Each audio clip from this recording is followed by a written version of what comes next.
Hegaluzearen arrantzaldia amaitzen hasita dago Baxurako arrantzaleentzat. 4 hilabetez, harrapaketa estimatu horien zamak lehorreratzen aritu dira Euskal Herriko portuetan.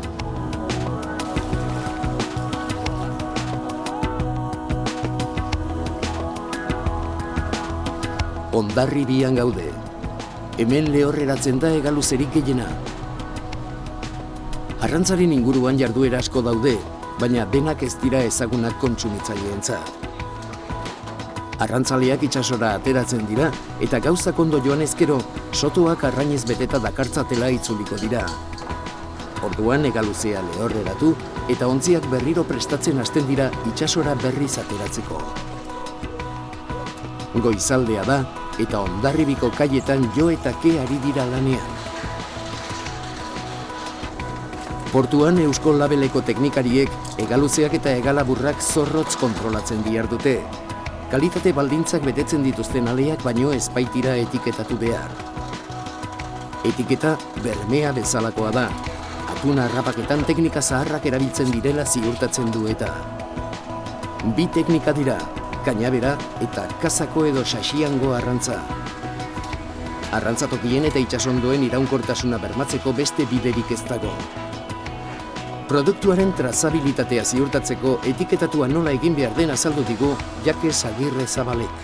Gudakaun sistema oinarritzen da banan-banako zertifikazioan, ezta? Orduan, kanpaina bakoitzen 30 pertsona mobilizatzen dira, portu desberdinetan eta piezak banan-bana identifikatzen dituzte. Freskura da kalitatean arabera, jendeak ezagutzen duen beste etiketa hori jartzen zaio hegaluzia edatu nahi bustanean, eta ze garantia daka konsumitzaileak, daka garantia produktori alde batetikan arrantzatua izan dela betiko arrantza moduak erabilita, eta noski primerako kalitatekoa dela. Luis Mari Ribes, gure San Agustin ontziko patroia da. Kanpainan nola joan den azaldu digu, eta aurten kostatik nahiko hurbil aritu direla kontatu digu.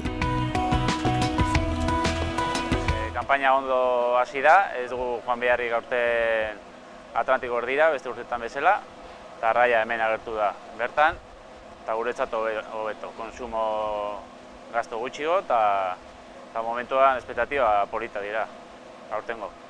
Denboraldia azten da hori ekaina bukaieran uztaila hasieran, eta lehenengo maria azten da hori normalian Atlantiko erdian edo, eta gero ja denboraldia pasatzen den moduan, ja kanta hori itxasuan sartzen da, arrai mota hori. Arrantzaleentzat ere garrantzitsua da hegaluzearen etiketatua. Azken finean, kontsumitzaileari eman nahi zaion informazioa hori da, hegaluzeak banan-banan harrapatu dituztela. Horrez gain, arrantzak Euskadirako daukan garrantziari eusten ere laguntzen du. Da modu bat jakiteko arraia erostera juten dena, gure arrantzako modua artesana dela. Banaka atzamaten dugu, hori ez dugu eser ikusteko hori adibidez pelagika dena baten sartzen dute, eta hori gehien bat arraia erosten duna, jakitea arraia ona erosten dula. Ondo zaindua eta banaka atzamaten dena. Ez dauka eser ikusteko hori gure arrantzako modua artesanala dena, eta beste leku batetan arrantzatzeko modua dagona. Hegaluzeak lehorreratu eta gero, lonjan biltegiratzen dira handizkariek ikus ditzaten, eta geroko enkantean nork bere eskaintzak egin ditzan. Preziorik altuenarekin hasten da, gero prezioa jaitsiz doa, eta handizkariak gogoan zeukan preziora iristen denean, botoia sakatzen du eta arrain sorta unean bertan esleitzen zaio. Bigarren urratsa, produktuaren banaketa da, saltokira heldu arte.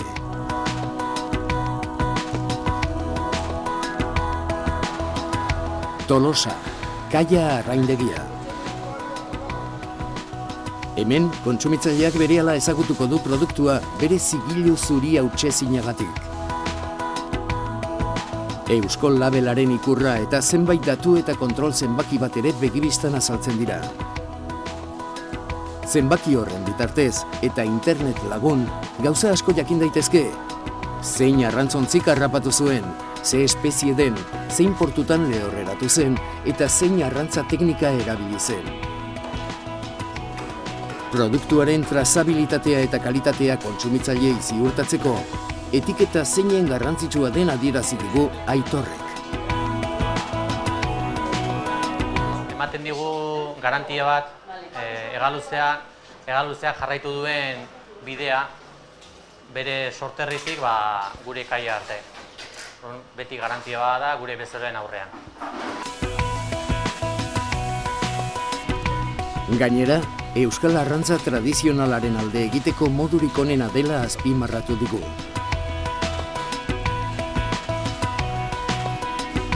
Gure Eusko Labela duen hegaluzeetik bestetik banatzeko gehien bat kalitatean zematen da. Bere gogortasuna preparatzekoan, manipulatzekoan, garbitzerakoan eta jatekoan ere antzematen da. Dudarik gabe gure produktua babestu egin behar dugu eta defendatu egin behar dugu. Orduan oso garrantzitsua da Eusko Labela mantentzea denon artean. Eusko Labelak bermatzen du bezeroa pozik geratuko dela. Atuna Getariako arrantzaleen errezetarekin poteratu izan dut. Orain badakite gosik gabe ere poteratzen dela eta abar, baina nik errezeta tradizionalarekin jarraitzen dut. Eusko Labelaren Abadinoko egoitzatik, Jakesek aurtengo kanpainaren balantzea egin digu. Eta arrantzaliak esaten digue, kanpaina ondo jundala, egongo gea 2008ko kanpainako datutan, gutxi gara bera, gaina hurbil xamar harrapatu omen du arraia, freskoan asko saldu omen du, eta generalian oso balorazio ona egiten du kanpaina honela. Euskadin arrantza ez dago mugatuta harrapaketetara. Gure ekonomian bi eratako eragina du, zuzena eta zeharka. Gainera kultura bat besarkatzen du, eta itsasoa ulertu eta errespetatzeko modu bat da. Eusko Labelaren etiketak asko laguntzen dio atun arrantzari eta dagokion guztiari aurrera ateratzen, eta gainera, denboran irauten ere lagunduko dio.